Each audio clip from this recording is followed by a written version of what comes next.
الحمد للہ وکفا والصلاة والسلام علی عباده الذین اصطفى خصوصا علی افضلهم وخاتم النبیین محمد الامین وعلی آلہ وصحبہ اجمعین اما بعد فقد قال اللہ تبارک وتعالی کما ورد فی سورۃ التوبہ وسورۃ الفتح وسورۃ الصف اعوذ باللہ من الشیطان الرجیم بسم اللہ الرحمن الرحیم هو الذی ارسل رسولہ بالہدی ودین الحق لیظہرہ علی الدین کلہ وقال جل وعلا وما ارسلناک الا کافۃ للناس بشیرا ونذیرا صدق اللہ العظیم رب اشرح لي صدري ويسر لي امري واحلل عقدة من لساني يفقهوا قولي اللهم ربنا الهمنا رشدنا واعذنا من شرور انفسنا اللهم ارنا الحق حقا وارزقنا اتباعه وارنا الباطل باطلا وارزقنا اجتنابه اللهم وفقنا لما تحب وترضى آمین یا رب العالمین۔ آپ کے علم میں ہے کہ میرا آج کا موضوع ہے عظمت مصطفیٰ صلی اللہ علیہ وسلم۔ اس موضوع پر سب سے پہلے مجھے یہ تمہیدی بات آپ پہ گوشگزار کرنی ہے کہ نبی اکرم صلی اللہ علیہ وسلم کی شخصیت کے عظمت کے مختلف پہلو ہیں۔ ایک ہے آپ کا مقام و مرتبہ اور آپ کی عظمت بحیثیت نبی، ایک ہے آپ کی عظمت، آپ کا مقام رفیع و بلند بحیثیت انسان۔ پھر انسان کی حیثیت سے بھی ایک پہلو ہے روحانیات کا، آپ کا مقام اور مرتبہ روحانی اعتبار سے، اور دوسرا پہلو ہے عام انسانی معاملات کا، جن میں کہ انسان اپنی زندگی کے دوران لامحالہ جن میں سے گزرتا ہے اور مختلف حیثیتوں سے اس دنیا میں کام کرتا ہے۔ تو یہ جو مختلف پہلو ہیں عظمت محمدی کے صلی اللہ علیہ وسلم، ان میں سے بعض پہلوؤں کے بارے میں یہ بات ہمیں اچھی طرح سمجھ لینی چاہیے کہ اس کی عظمت، آپ کی عظمت کا بیان تو درکنار، اس کا ادراک اور شعور اور فہم بھی ہمارے لیے ناممکنات میں سے ہے۔ دیکھیے، سادہ سی مثال ہے کہ ایک معالج کا، ڈاکٹر کا، حکیم کا کیا مقام اور مرتبہ ہے اپنے فن میں، اس سے ظاہر ہے صرف کوئی معالج یا حکیم اور ڈاکٹر ہی جان سکتا۔ ایک انجینئر کا کیا مقام ہے اپنے فن میں، اس سے واقفیت صرف انجینئر کو حاصل ہو سکتی ہے۔ لہذا ایک نبی کی حیثیت سے محمد الرسول اللہ صلی اللہ علیہ وسلم کا کیا مقام و مرتبہ ہے، یہ صرف کسی نبی ہی کے لیے ممکن ہے کہ اس کا اندازہ کر سکے۔ کسی غیر نبی کے لیے یہ محال عقلی ہے۔ مزید برآں کسی بھی انسان کا کسی فن میں کیا مقام ہے، اس کا جو ایگزیکٹ تعین ہے، وہ وہی شخص کر سکتا ہے جو اس فن میں اس سے بالا تر ہو۔ اس لیے کہ نیچے جو ہوگا وہ تو صرف دیکھے گا اوپر کی طرف، اس کے لیے یہ ممکن نہیں ہے کہ اپنے سے بلندتر مقام کے حامل شخص کا اصل مقام و مرتبہ معین کر سکے۔ اب ظاہر بات ہے کہ نبی اکرم صلی اللہ علیہ وسلم سے بالا تر مقام کسی نبی کا نہیں، لہذا کسی نبی کے لیے بھی یہ محال عقلی ہے کہ وہ حضور کے اصل مرتبہ اور مقام کو سمجھ سکے۔ کجا یہ کہ عام انسان غیر نبی، اس کے لیے تو جیسا کہ میں نے عرض کیا یہ محالات عقلیہ میں سے۔ اسی طرح روحانی اعتبار سے حضور کا کیا مقام ہے، ظاہر بات ہے کہ ہم جیسے لوگوں کے لیے اس کا ادراک و شعور ممکن نہیں۔ چند باتیں میں آپ سے عرض کیے دیتا ہوں، بعض اعتبارات سے خود حضور نے اسے واضح کیا کہ یہ تمہارے لیے ناممکن ہے کہ سمجھ سکو۔ مثال کے طور پر حضور صوم وصال رکھتے تھے۔ صوم وصال اسے کہتے ہیں کہ آج روزہ رکھا اور شام کو اسے افطار نہیں کیا، وہی روزہ رات سے گزر کر پھر اگلے دن تک چلا اور اگلے دن شام کو افطار ہوا، تو یہ 2 دن کا صوم وصال ہے۔ اگر یہی بات آگے ایک اور دن چلے گی تو 3 یوم کا صوم وصال ہو جائے گا۔ نبی اکرم صلی اللہ علیہ وسلم یہ صوم وصال رکھتے تھے، لیکن اپنے ساتھیوں کو، صحابہ کو، یعنی نوٹ کیجئے ہمارے لیے تو کیا سوال پیدا ہوتا، صحابہ کو بھی روکتے تھے۔ جس پر کسی صحابی نے سوال کر لیا تو آپ نے فرمایا صلی اللہ علیہ وسلم، ایکم مثلی، تم میں سے کون ہے جو میرے مانند ہو؟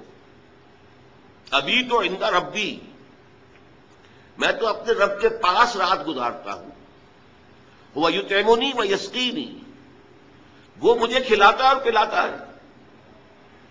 اب بتائیے ہم میں سے کس کے لیے ممکن ہے کہ تصور کر سکے کہ یہ شب بصری جو اللہ کے ہاں ہوتی تھی اس کی نوعیت کیا تھی، اس کی کیفیت کیا تھی، وہ کھلانا اور پلانا کس نوعیت کا تھا جو اللہ تعالیٰ محمد رسول اللہ صلی اللہ علیہ وسلم کے ساتھ معاملہ کرتا تھا۔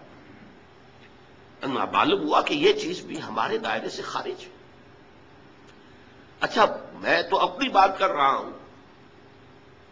میں سمجھتا ہوں کہ بڑے سے بڑے صوفی اور بڑے سے بڑے ولی اللہ کے لیے بھی ممکن نہیں ہے کہ حضور کے روحانی مقام کا پورا پورا ادراک کر سکے۔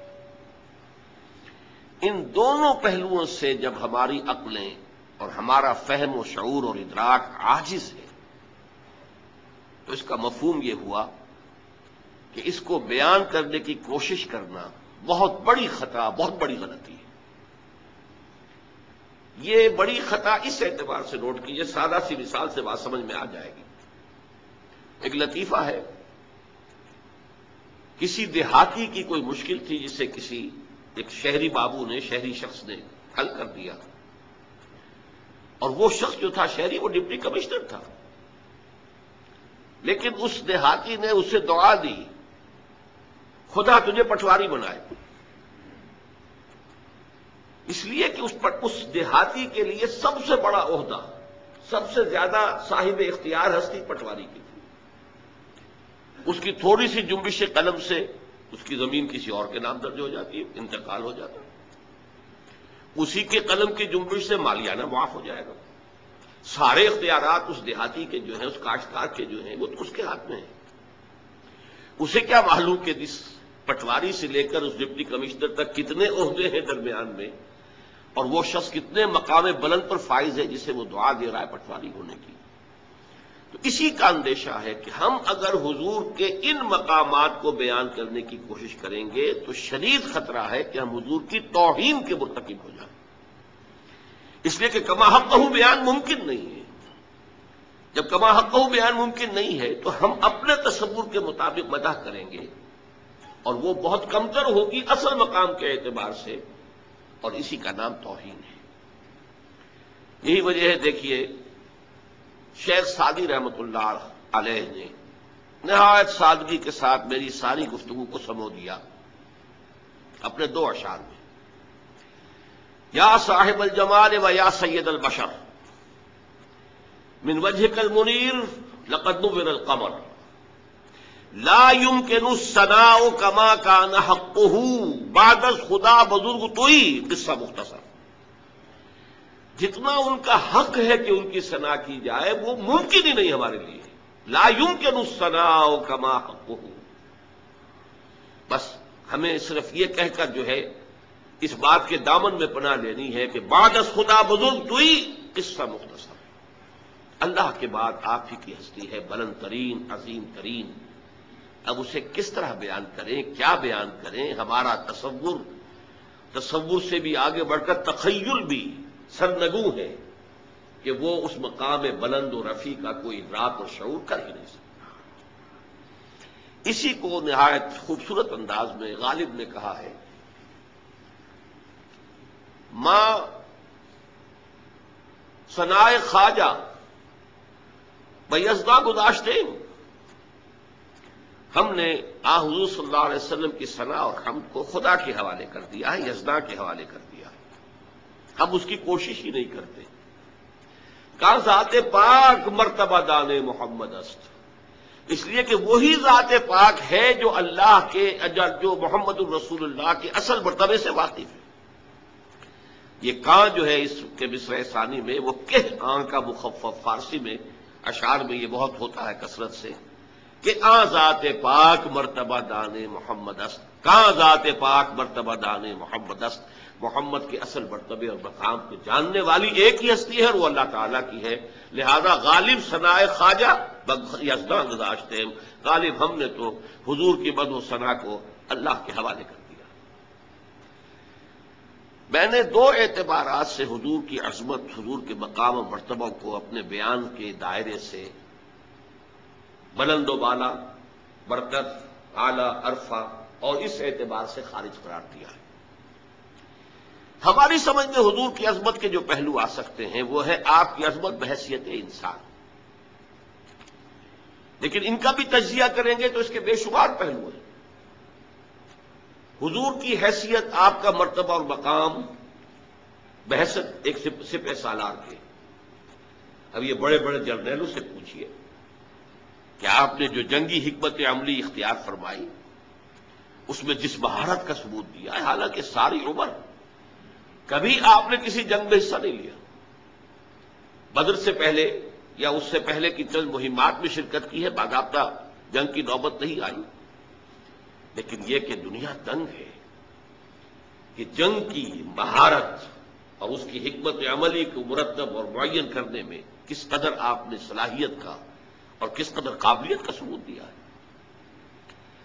پھر کسی سے صلح کرنی ہے، صلح کی نیگوسیشن، اس میں آپ نے کس مہارت کا اور کس واقفیت کا اور کس اہلیت کا مظاہرہ فرمایا۔ صلح حدیبیہ ہو یا میثاق مدینہ ہو یا اس سے بھی پہلے یثرب کے مختلف طبقات کو آپس میں جمع کرنے کے لیے جو معاہدہ ہوا ہے، ان کا مطالعہ کیجئے، عقلیں دنگ رہ جاتی ہیں۔ ایک قاضی القضات کی حیثیت سے آپ کا مقام کیا تھا؟ آج بھی اس دنیا میں قضاء، جوڈیشری کے سلسلے میں جس قدر اصول اختیار کیے گئے ہیں وہ سب کے سب محمد الرسول اللہ کے عطا کردہ ہے صلی اللہ علیہ وسلم۔ کسی بھی مقدمے میں ایک فریق کی بات سن کر فیصلہ نہ کرو جب تک کہ فریق ثانی کو بھی سن لو، یہ اصول آپ کا بیان کرتا ہے۔ شک کا فائدہ ملزم کو دیا جائے، ملزم جسے کہنا چاہیے اصلا، جس پر الزام لگایا گیا ہے، شک کا فائدہ اسے دیا جائے گا، جو الزام لگانے والا ہے اسے نہیں۔ یہ فیصلہ محمد رسول اللہ کا ہے۔ یہ اصول آپ نے انیشیٹ کیا ہے کہ 100 مجرم چھوٹ جائیں کوئی حرج نہیں، کسی بے گناہ کو سزا نہیں ہونی چاہیے، یہ اصول آپ کا دیا ہوا ہے۔ ہماری موجودہ جوڈیشری پوری عالمی سطح پر انہی اصولوں پر قائم ہے۔ یہ دوسری بات ہے کہ ہمارے ہاں کرپشن نے بیڑا غرق کر دیا، اصول غلط نہیں ہے، جوڈیشری کے اصول تو محمد الرسول اللہ کے عطا کرتا ہے۔ ہماری خیانت ہے، ہماری بدعنوانیاں ہیں، ہماری جانبداریاں ہیں، ہمارا بک جانا ہے، ہمارا سیاسی جو لوگ ہیں ان کا اعلی کار بن جانا، یہ چیزیں ہیں کہ جس نے عدلیہ کا جو ہے وہ بیڑا غرق کیا ہے۔ ورنہ اصولوں کا جہاں تک تعلق ہے وہ تو اصول وہ ہیں جو محمد عربی صلی اللہ علیہ وسلم کا۔ اس سے بھی ذرا نیچے اتریے، بحیثیت باپ حضور کا کردار کیا تھا؟ یہ حضرت فاطمہ سے پوچھئے رضی اللہ تعالی عنہ۔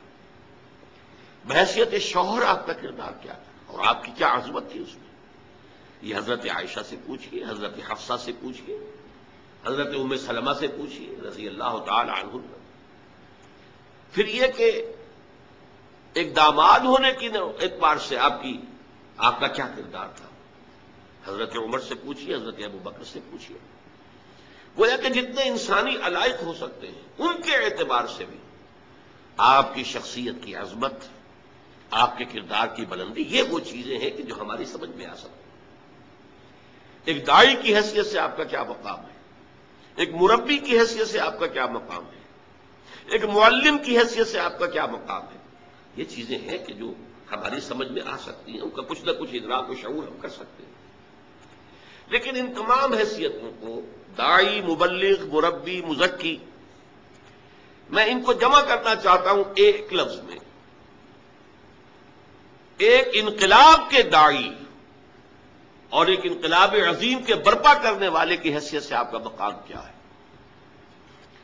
گویا کہ ہم جن پہلوؤں سے حضور کی عظمت کو سمجھ سکتے ہیں، ان میں سب سے نمایاں پہلو یہ ہے کہ آپ نے جو تبدیلی برپا کی یا اصطلاحاً جو عظیم انقلاب برپا کیا، اس انقلاب کا مطالعہ کیا جائے، اس کا حاصل دیکھا جائے، اس کے نتائج پر غور کیا جائے، اس کے لیے جو جد و جہد ہوئی ہے اس کے مراحل ان کے بارے میں غور کیا جائے، تو واقعتاً جو ہے حضور کی اصل عظمت نمایاں ہو کر سامنے آتی ہے. چنانچہ یہ ہے وہ عظمت آپ کی جس کا کہ اقرار اور جس کی گواہی پوری دنیا نے دی. اور واقعہ یہ کہ یہ 20ویں صدی اس اعتبار سے نمایاں ہے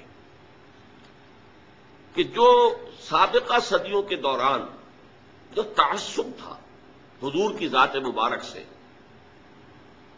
غیر مسلموں کو، وہ رفتہ رفتہ اس صدی کے دوران ختم ہوا ہے. اور اس صدی کے دوران آپ کی اس پہلو سے عظمت کا اعتراف اور اقرار رفتہ رفتہ تدریجاً پوری دنیا میں ہو گیا. اس صدی کے بالکل آغاز میں 1920 میں اسی شہر لاہور میں بریڈلا ہال، جو اب کھنڈروں کی شکل میں شاید رہ گیا ہے یا کوئی اور چیز تعمیر ہو چکی ہو، مجھے معلوم نہیں اس کی جگہ، بریڈلا ہال لاہور میں 1920 میں ایم این رائے نے ایک لیکچر دیا تھا، دی ہسٹوریکل رول آف اسلام. یہ کتاب اب بھی ہندوستان میں طبع ہوتی ہے. بمبئی کا ایک ناشر شائع کرتا ہے، اور میں نے اس کا نسخہ دیکھا حیدرآباد دکن میں. اس کتاب کا یہاں کہیں وجود نہیں ہے. ہسٹوریکل رول آف اسلام میں ایم این رائے، اور ایم این رائے کون تھا اس کو نوٹ کر لیجیے. کمیونسٹ انٹرنیشنل کا ممبر تھا. 1917 میں انقلاب آیا ہے روس میں، اور اس کے بعد جو پوری دنیا میں شہرہ ہوا، چرچا ہوا ہے، تو انٹرنیشنل بنیاد پر جو تنظیم قائم ہوئی ہے کمیونزم کی، وہ کہلاتی تھی کمیونسٹ انٹرنیشنل. پوری دنیا کے جو چوٹی کے تھے انقلابی لوگ، وہ اس کے رکن تھے. ایم این رائے انڈیا کی جانب سے اس کا رکن تھا، بہت بڑا انقلابی. لیکن وہ ہسٹوریکل رول آف اسلام میں صاف کہتا ہے کہ تاریخ انسانی کا عظیم ترین انقلاب وہ تھا جو محمد رسول اللہ صلی اللہ علیہ وسلم نے برپا کیا. بڑی تفصیل سے کہتا ہے کہ جو فتوحات حضور کے جانشینوں نے اور جانثاروں نے حاصل کی ہیں، جو بجلی کی سی سرعت کے ساتھ عراق اور شام اور پھر ادھر ایران، ادھر مصر، شرقاً غرباً جس تیزی کے ساتھ فتوحات ہوئی ہیں، اگرچہ اس تیزی کے ساتھ فتوحات تاریخ انسانی میں پہلے بھی ہوئی ہیں. آخر ریکارڈ پر ہے کہ سکندر اعظم مقدونیہ سے چلا تھا، میسیڈونیا جسے آج کل کہا جا رہا ہے ٹیلی ویژن پر، جو کوسوو، جو اس وقت کافی عرصے تک جو ہے اخبارات کا ایک مرکزی مضمون رہا ہے اور ٹیلی ویژن کا بھی مرکزی موضوع رہا ہے، اس کے بالکل پڑوس میں جو میسیڈونیا ہے، وہاں سے ایک شخص چلا اور دریائے بیاس تک پہنچا. تو اور جس تیزی کے ساتھ، صورت رفتار کے ساتھ واقعہ یہ کہ وہ اپنی جگہ پر ایک بہت بڑی مثال ہے. وہ تو مغرب سے آیا تھا مشرق کی طرف، ایٹیلا چلا تھا مشرق سے مغرب کی طرف، اور ڈینیوب کی وادی تک جا پہنچا تھا. کہاں یہ چین کے شمال میں صحرائے گوبی سے نکل کر، اور وہ پہنچا ہے ڈینیوب کی وادی تک. لیکن وہ یہ کہتا ہے ایم این رائے، یہ بروٹ ملٹری کیمپینز تھیں، ان کے نتیجے میں کوئی تہذیب وجود میں نہیں آئی، کوئی نیا تمدن وجود میں نہیں آیا، کوئی روشنی دنیا میں نہیں پھیلی، کوئی علم کا جو ہے فروغ نہیں ہوا، کچھ بھی نہیں. یہ بروٹ ملٹری کیمپینز تھیں صرف.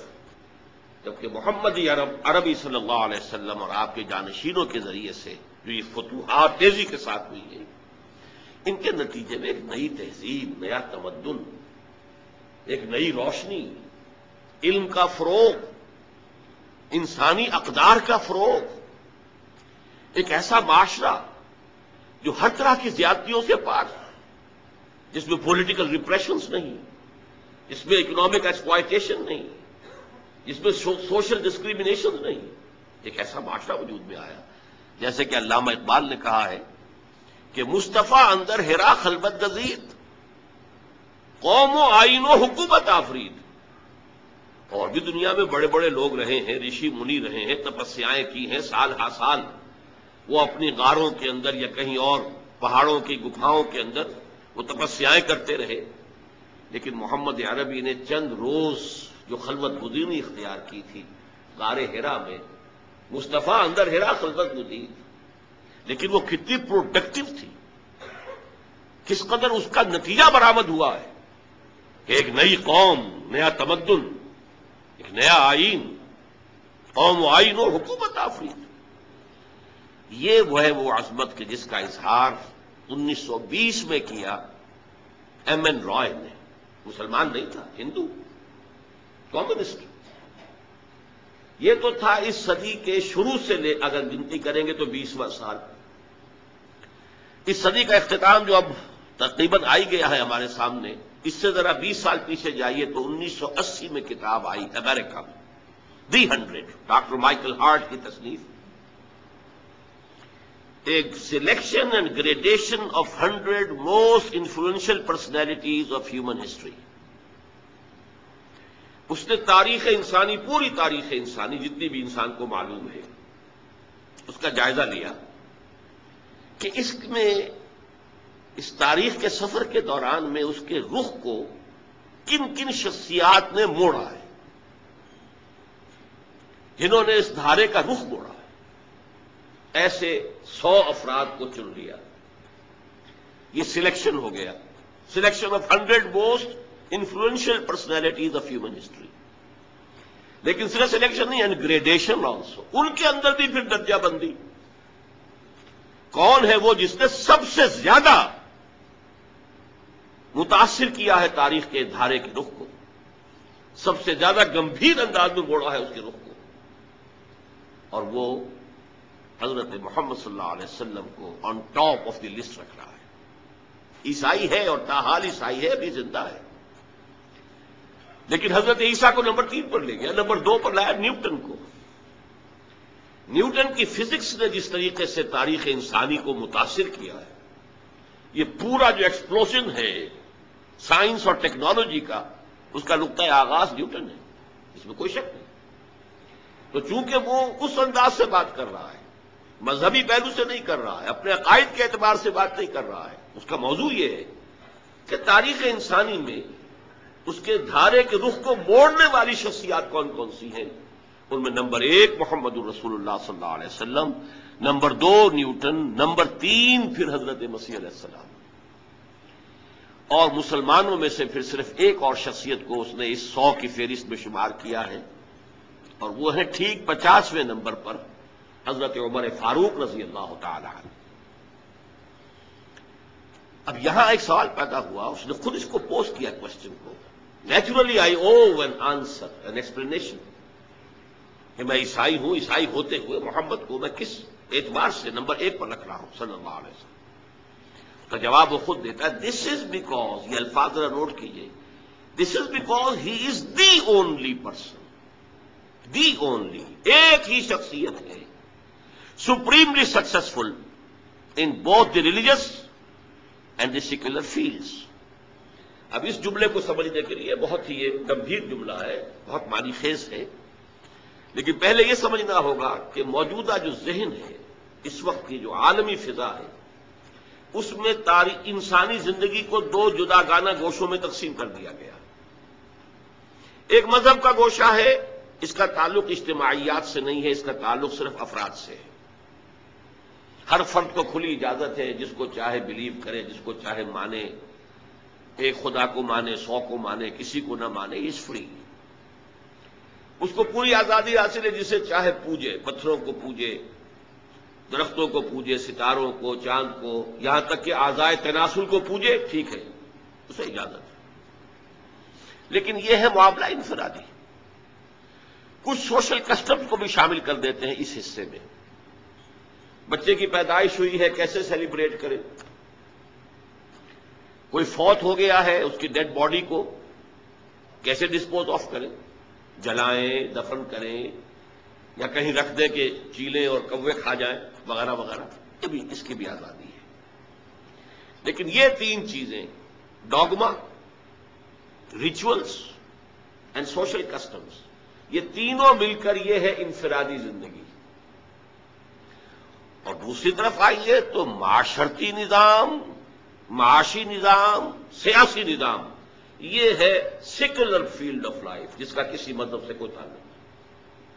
یہ تو لوگ خود غور کریں گے، ان کے نمائندے بیٹھیں گے، بیٹھ کر طے کریں گے، اکثریت سے جو بات طے کر لیں وہی سماجی ویلیوز جو ہیں ان کا فروغ کیا جائے گا.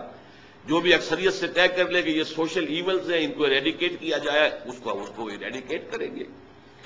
اگر وہ شراب کی اجازت دینا چاہیں گے اجازت دیں گے، شراب کی پابندی لگانا چاہیں گے پابندی لگا دیں گے. زنا کو ایسا جرم جو ہے قابل دست اندازی پولیس جرم قرار دینا چاہیں گے تو یہ کر دیں گے.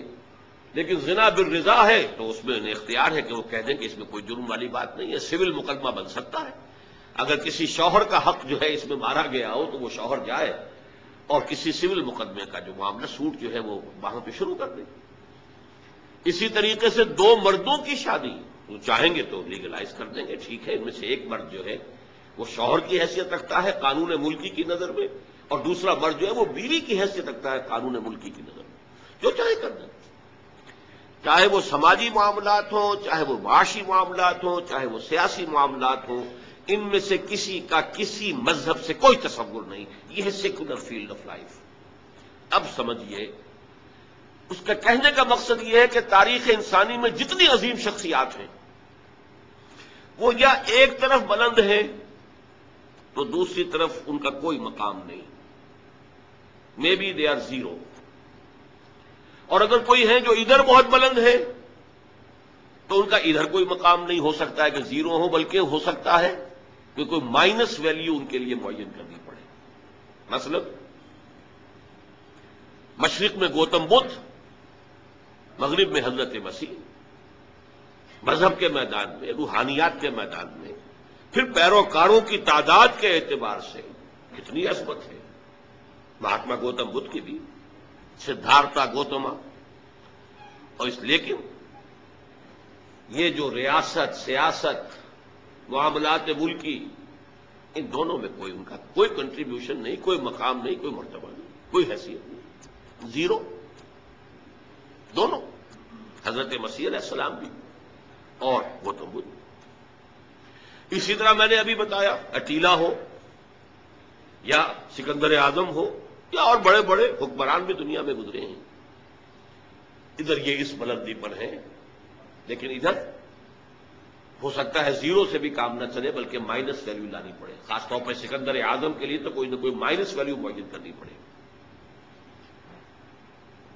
اس کا کہنا یہ ہے کہ ایک ہی انسان ہے پوری انسانی تاریخ میں جو ان دونوں میدانوں میں انتہائی بلندی پر ہے. This is because he is the only person. The only کے لفظ کو میں زیادہ ایمفیسائز کر رہا ہوں. اور کوئی ہے ہی نہیں. تقابل کیا ہوگا؟ اور کوئی ہے ہی نہیں. He is the only person supremely successful in both the religious and secular fields. یہ میں نے آپ کو صدی کے اس سرے اور صدی کے اس سرے سے دو مثالیں دے دی ہیں.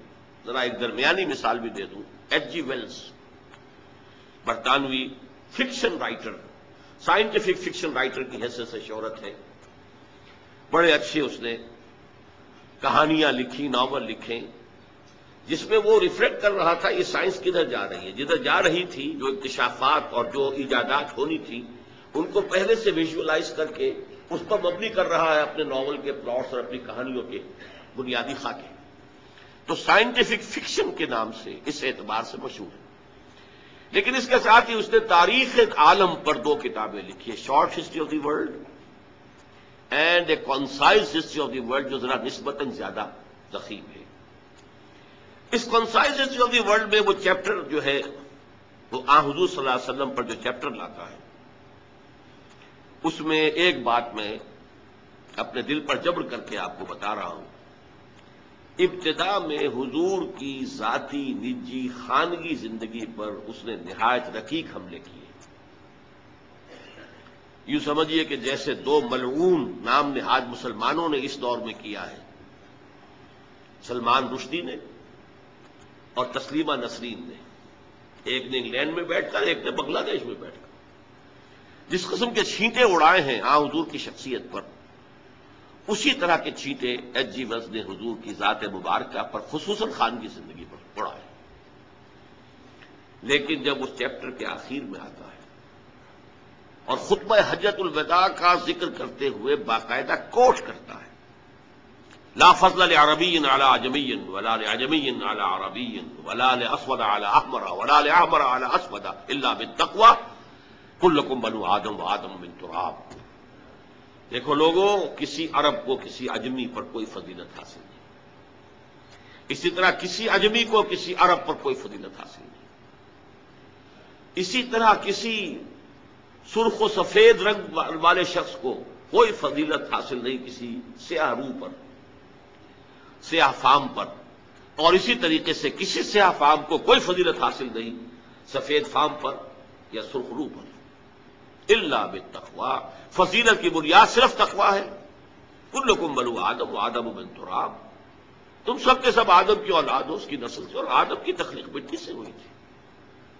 اس کو کوٹ کرتا ہے، اور پھر ذرا نوٹ کیجئے یہ جملے، واقعتاً بڑے گہرے جملے۔ Although the sermons of human freedom, fraternity and equality were said before also، کہ اگرچہ انسان کی حریت، اخوت اور مساوات کے وعظ تو دنیا میں پہلے بھی بہت کہے گئے، یہ جملہ نوٹ کر لیا۔ اب اگلا جملہ اور زیادہ قابل توجہ ہے۔ We find a lot of these sermons in Jesus of Nazareth۔ ہم دیکھتے ہیں کہ اس کے بہت سے مباعث حسنہ جو ہیں ان چیزوں کے بارے میں حضرت عیسیٰ مسیح ناصری کے ہاں موجود ہیں، عیسائی ہوتے ہوئے کہہ رہا ہے، but it must be admitted, لیکن یہ تسلیم کیے بغیر چارہ نہیں ہے that it was Muhammad sallallahu alayhi wasallam who for the first time in history established a society based on these principles۔ یہ صرف محمد عربی صلی اللہ علیہ وسلم تھے جنہوں نے تاریخ انسانی میں پہلی مرتبہ ایک معاشرہ باضابطہ بالفعل انہی اصولوں پر قائم کر کے دکھایا۔ اب آپ اندازہ کیجئے، یہ ٹریبیوٹ ہے، اور ٹریبیوٹ کس کا ہے؟ دشمن کا ہے، وہ معتقد نہیں ہے۔ میں نے اسی لیے بتایا اپنے دل پر جبر کر کے کہ اس نے کیا کیا، اس حد تک ایک شخص کی اس میدان میں اتنی بڑی حماقت کا مظاہرہ کر رہا ہے کہ کہتا ہے کہ سمجھ میں نہیں آتا کہ معاذ اللہ ثم معاذ اللہ نقل کفر کفر نہ باشد، کہ محمد جیسے گھٹیا آدمی کے گرد خدیجہ اور ابو بکر اور عمر جیسے عظیم انسان کیسے جمع ہو گئے۔ حالانکہ اس احمق سے کوئی پوچھے کہ اس سوال کا جواب تو تمہیں دینا چاہیے۔ درخت تو اپنے پھلوں سے پہچانا جاتا ہے، اور تم جو ہے اس مخمصے میں ان کی عظمت کا اقرار ہے، ادراک ہے، شعور ہے، اعلان ہے، اعتراف ہے، حضرت خدیجہ کا، حضرت ابو بکر کا، حضرت عمر کی عظمت کا۔ کیا سمجھ میں نہیں آتا؟ اتنی عظیم شخصیتیں ایسے گھٹیا انسان کے جن کیسے جمع ہو گئی؟ تو میں نے آپ کو اندازہ دے دیا کہ کس قدر زہر اس کے اندر بھرا ہوا ہے، ذاتی طور پر عناد ہے، دشمنی ہے، بغض، لیکن اس حقیقت کا ادراک کر رہا ہے اور اس کا اعلان اور اعتراف کر رہا ہے۔ Although the sermons of human freedom, fraternity and equality were said before also, we find a lot of these sermons in Jesus of Nazareth, but it must be admitted that it was Muhammad sallallahu alaihi wasallam who for the first time in history established a society based on these principles۔ تو میں نے اسی لیے اس کی دشمنی کو پہلے جو ہے اسٹیبلش کیا ہے، تاکہ وہ جو عربی مقولہ ہے الفضل ما شہدت بہ الاعداء، اصل فضیلت تو وہ ہے کہ جس کا اقرار اور اعتراف دشمن بھی کرے۔ ظاہر بات ہے کہ جو دوست ہے، عقیدت مند ہے، عام طور پر وہ جو محبت کرنے والا ہے اس کی نگاہ جو ہے وہ اپنے محبوب کی کسی خامی کو دیکھ ہی نہیں سکتی، اس کی طرف سے وہ گویا کہ نابینا ہو جاتا ہے۔ دشمن کا کوئی خیر نظر نہیں آتا، کوئی خوبی نظر نہیں آتی، اور دوست اور محبوب کا کوئی عیب نظر نہیں آتا۔ لیکن اگر کوئی دشمن کسی کی کسی فضیلت کا، کسی کی عظمت کا اعتراف کرے تو معلوم ہوا کہ اب اس میں کسی شک و شبے کی گنجائش نہیں۔ یہاں البتہ ذرا ایک بات نوٹ کر لیجئے، یہ جملے جو ایچ جی ویلز نے لکھ دیے تھے، موجودہ جو مرتبین ہیں، چونکہ وہ تو فوت ہوا بہت عرصہ ہوا، اب جو کتاب چھپتی ہے یہ concise history of the world, وہ نئے ایڈیٹرز ہیں، انہوں نے ایڈٹ کیا ہے۔ ہمیشہ جو نیا ایڈیشن آتا ہے تو اس کے اوپر تو نظر ثانی ہوتی ہے، تو نئے ایڈیٹرز نے یہ جملے حذف کر دیے ہیں، ان کے حلق سے نیچے نہیں اتر پائے۔ یہ وہ کڑوی گولی تھی جو ان کے حلق سے نیچے نہیں اتر پائی۔ میں نے اس لیے وضاحت کر دی کہ مبادا آپ میں سے کوئی اس کتاب کو حاصل کرے اور پھر دیکھے اور وہاں یہ جملے نہ پائے۔ موجودہ ایڈیشن میں وہ نہیں ہے، لیکن آپ کو پنجاب لائبریری سے یا کسی اور پرانی لائبریری سے جن میں کہ پرانے نسخے موجود ہوں، کتاب مل جائے گی کہ جس میں یہ نسخے بعین ہی انہی الفاظ میں موجود ہیں جو میں نے آپ کو سنا۔ بہرحال اب میں اس بات کو زیادہ طول نہیں دینا چاہتا۔ حضور کی اصل عظمت جس کو ہم بحیثیت انسان سمجھ سکتے ہیں اور جس کا لوہا آج پوری دنیا مان رہی ہے، جس کا انکشاف پوری طرح عالم انسانی پر ہو چکا ہے، وہ یہ ہے کہ آپ نے ایک عظیم ترین انقلاب برپا کیا، گمبھیر ترین، جامع ترین، ہمگیر ترین، اور کم از کم وقت میں برپا کیا۔ اور اس سے بھی زیادہ نمایاں بات یہ ہے کہ اس انقلابی جد و جہد کا ابتدا سے لے کر اختتام تک اس کے جتنے مراحل آئے، ہر مرحلے پر قیادت کی ذمہ داری ادا فرمائی۔ اس اعتبار سے ذرا ایک تقابل کر لیجئے، تاریخ انسانی کے دو انقلابات بہت مشہور ہیں۔ انقلاب فرانس سے یقیناً بڑا انقلاب تھا، دنیا سے بادشاہت کا خاتمہ، جمہوریت کے دور کا آغاز اسی انقلاب فرانس سے ہوا، 225 برس قبل کی شے ہے۔ انقلاب روس، بولشوک ریولوشن آف 1917، یقیناً عظیم انقلاب تھا، اگرچہ 70 برس کے اندر اندر اس کی موت واقع ہو گئی، لیکن جب اٹھا تھا، کھنڈر بتا رہے ہیں، عمارت عظیم تھی، بڑے جوش و خروش کے ساتھ وہ وجود میں آیا، بڑے جوش و خروش کے ساتھ پھیلا، کہاں روس سے وہ لیٹن امریکہ تک جا پہنچا، کتنی اس کی توسیع ہوئی ہے، کس بجلی کی صورت کے ساتھ ہوئی ہے۔ لیکن ان دونوں انقلابات کا آپ جائزہ لیں گے تو نمبر ایک، دونوں جزوی انقلاب تھے۔ ایک میں صرف سیاسی ڈھانچہ بدلا، باقی عقائد بھی وہی، رسومات بھی وہی، سماجی نظام بھی وہی، سماجی ویلیوز بھی وہی، معاشی نظام بھی وہی، معاشی تمام جتنے بھی انسٹیٹیوشنز تھے وہ بھی وہی، صرف سیاسی نظام بدلا، باقی زندگی جو کی تو۔ بولشوک ریولوشن کے ذریعے معاشی ڈھانچہ بدل گیا، انفرادی ملکیت ختم ہو گئی، قومی ملکیت میں آ گئے تمام وسائل پیداوار، بس۔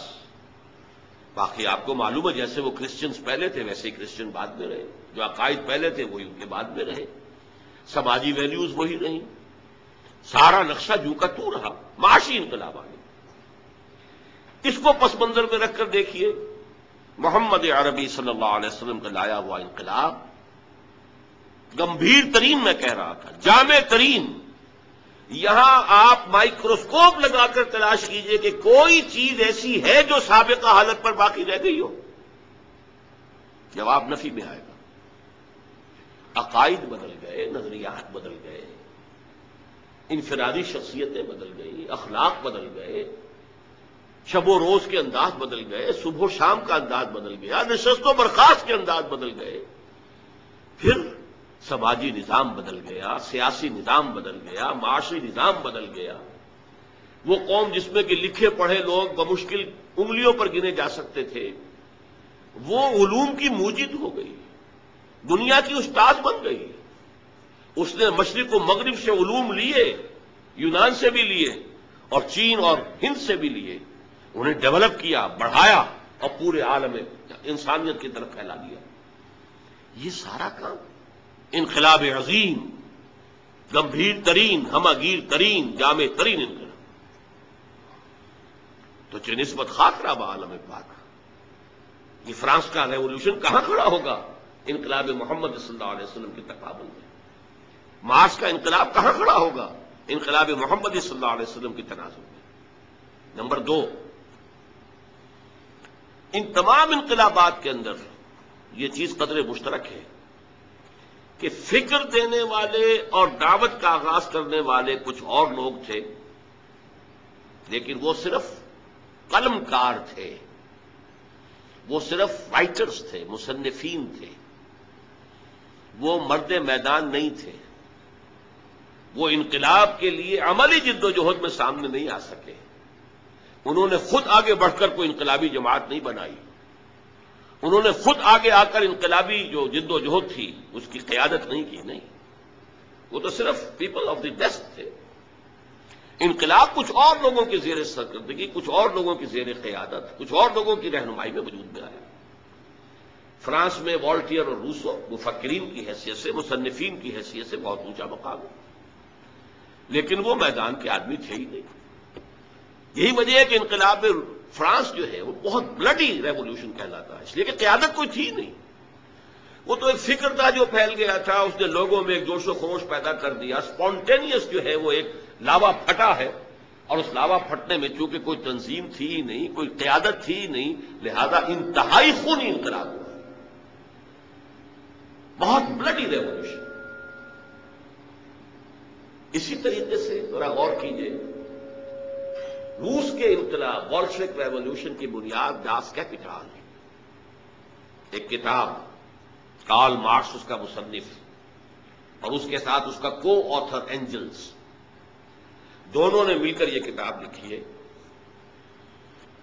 لیکن یہ کہ یہ بھی نوٹ کر لیجئے کہ اس کتاب کی تاثیر، وہ کتنی پروفاؤنڈ کتاب ہے، کس طرح اس نے ذہنی انسانی کو اپنی گرفت میں لیا ہے، کس طرح اس نے ساری تعبیرات کو بدل کر رکھ دیا ہے، پوری حیات انسانی کا خالص مادی جو ہے تعبیر کی ہے، روحانیات سے، مذہب کی بالکل نفی کرتے ہوئے، لیکن مدلل اس انداز سے، اس طور سے کہ اس نے لوگوں کو گرپ میں لیا ہے، ان کو پوزیس کیا ہے، اس درجے پوزیس کیا ہے کہ پھر موٹیویٹ کیا ہے کہ جانے تک دے دیں انقلاب برپا کرنے۔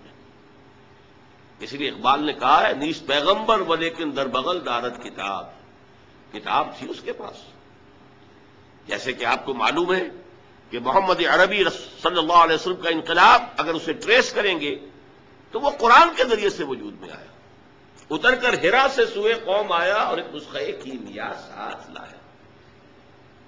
بہرحال اگرچہ قرآن کا تقابل کرنا داس کیپیٹال سے یا داس کیپیٹال کا تقابل کرنا قرآن سے، یہ تو میرے نزدیک نامناسب ہے، لیکن یہ کہ آپ اس اعتبار سے ضرور نوٹ کیجئے کہ واقعتاً ایک کتاب ہے جس نے یہ عظیم انقلاب بولشوک ریولیوشن برپا کیا۔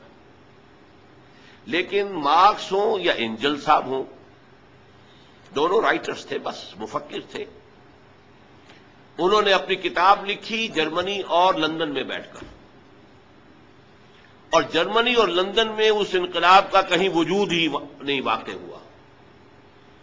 وہ خود اپنی سرکردگی میں، اپنی قیادت میں کسی ایک گاؤں میں بھی انقلاب برپا نہیں کر سکے۔ انقلاب آیا کہاں؟ تیسرے تیواڑے اللہ میاں کے پچھواڑے، کس قدر دور، روس میں انقلاب آیا، بولشوک پارٹی، مونشوک پارٹیز، ان کے ذریعے سے، اور عین وقت پر چونکہ ایگزائل میں تھے، جیسے کہ خمینی صاحب ایگزائل میں تھے اور عین وقت پر آ کر انہوں نے جو فرانس کے اندر جو بھی اس وقت جو ایران میں ہنگامہ جاری تھا اس کی قیادت اپنے ہاتھ میں سنبھال لی، اسی طرح عین وقت پر لینن آیا ہے اور اس نے آ کر قبضہ کیا ہے، ہائی جیک کیا ہے قیادت کو اور انقلاب برپا کر دیا۔ اس تناظر میں دیکھیے محمد عربی صلی اللہ علیہ وسلم ایک فرد واحد کی حیثیت سے اپنی دعوت کا آغاز کرتے ہیں، وہی فکر دینے والے، وہی دعوت دینے والے، وہی ہیں جو اسٹریٹ پریچنگ کر رہے ہیں، مکے کی گلیوں میں گھوم رہے ہیں، یا ایھا الناس قولوا لا الہ الا اللہ تفلحوا، اسٹریٹ پریچنگ گلیوں میں، جیسے حضرت عیسیٰ علیہ السلام اسٹریٹ پریچنگ کرتے تھے۔ وہی ہیں جو کبھی اپنے رشتہ داروں کو جمع کر رہے ہیں اور ان کے سامنے دعوت پیش کر رہے ہیں کھانا کھلا کر، کبھی کوہ صفا پر کھڑے ہو گئے ہیں، بلند آواز سے آپ نے کہا وا صباحا اور لوگوں کو جمع کیا، اپنی دعوت پیش کی ہے۔ وہی شخص کہ جو فرد واحد کی حیثیت سے، ایک داعی کی حیثیت سے سامنے آیا کل 22 برس میں اس نے پورے انقلاب کی تکمیل کر دی اور ہر مرحلے پر اس کی قیادت خود فرمائی. وہی اسٹریٹ پریچر غزوہ بدر میں وہی کمانڈر ہے، غزوہ احد میں وہی سپہ سالار ہے، وہی اسٹریٹ پریچر. یہ جیسا کہ ڈاکٹر مائیکل ہارٹ کا میں نے حوالہ دیا، یہ نقشہ دنیا نے کبھی دیکھا ہی نہیں، کوئی اس کی نظیر ہے ہی نہیں، کوئی مثال ہے ہی نہیں. اسٹریٹ پریچرز ہی رہ جاتے ہیں. مربی اور مزکی بس ان کا اپنا ایک دائرہ ہوتا ہے. کچھ لوگوں کا تزکیہ نفس کر دیا جو ان کے پاس چل کر آئے، وہ بھی وہ آتے ہیں جو ان کی خانقاہ میں خود طالب بن کر آئے، وہ ان کا کوئی تزکیہ کر دیں گے، کچھ اصلاح ہو جائے گی. یہ عمل ایک فرد واحد وہی فکر دے رہا ہے، وہی دعوت دے رہا ہے. دعوت کا آغاز کتنے میگر، کتنے میں وہ لفظ استعمال نہیں کرنا چاہتا، لیکن واقعہ یہ ہے کہ کتنے حقیر سے انداز میں ہو رہا ہے اور کیسی کیسی ناکامیاں سامنے آ رہی ہیں. پہلی مرتبہ جب حکم ہوا وَأَنذِرْ عَشِيرَتَكَ الْأَقْرَبِينَ، سورہ شعراء میں یہ آیت ہے،